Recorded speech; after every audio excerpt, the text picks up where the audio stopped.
Chapter 2. The forces are displayed. The other gods and all the fighting men slept through the night, but there was no easeful sleep for Zeus. He was wondering how he could vindicate Achilles and have the Achaeans slaughtered at the ships. He decided that the best way would be to send King Agamemnon a false dream. So he summoned one and instructed it, "Off with you, evil dream to the Achaean ships. Go to Agamemnon, son of Atreus, in his hut and repeat to him exactly what I say. Tell him to prepare his long-haired Achaeans for battle at once. His chance of capturing the spacious city of Troy has come, for we immortals that live on Olympus are no longer divided on that issue. Here's pleading has brought all of us round, and the Trojans' fate is sealed." The dream listened, set forth on its errand, and was soon at the Achaean ships, where it sought out King Agamemnon and found him lying fast asleep in his hut. Assuming the appearance of Nestor, son of Neleus, the king's most valued counselor, the dream from heaven leant over his bed and called him by his royal titles. "Asleep," it said. "It is not right for a ruler who has the nation in his charge, a man with so much on his mind, to sleep all night. Listen to me carefully and understand that I come to you from Zeus, who, far off as he is much concerned on your behalf and pities you.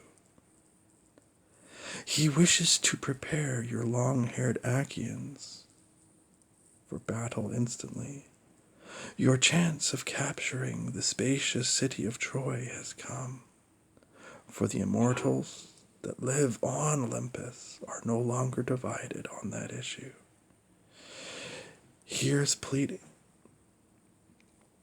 has converted them all, and the Trojans' doom is sealed by Zeus. Bear this in mind, and do not let the memory escape you when you wake from your slumbers." With that, the dream went off, leaving the king with a false picture of the future in his mind. When heavenly dawn reached high Olympus, announcing day to Zeus and the other gods, Agamemnon ordered his clear-voiced heralds to summon the long-haired Achaeans to assembly. "Friends," he began, "I was visited in my sleep by a dream from heaven, which came to me through the solemn night, and its looks, its stature, and its bearing resembled my lord Nestor most exactly.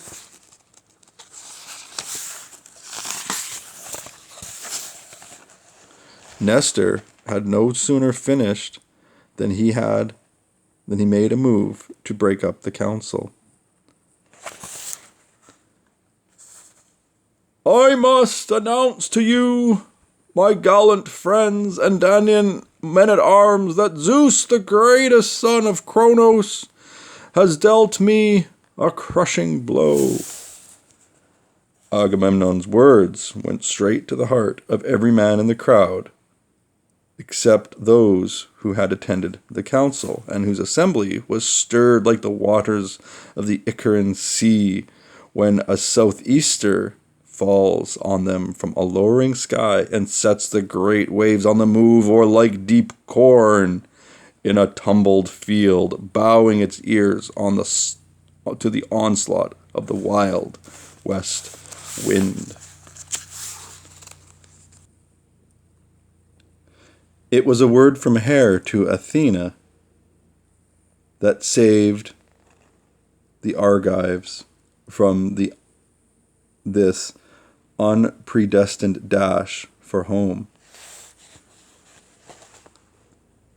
The bright-eyed goddess Athena was nothing loath. She swooped down from the Olympian heights and quickly reached the Achaean ships from Odysseus in the godlike wisdom standing fast. Odysseus recognized the voice of the goddess and set out at a run, throwing off his cloak to be gathered up by the herald Eurybates, his Ithacan squire.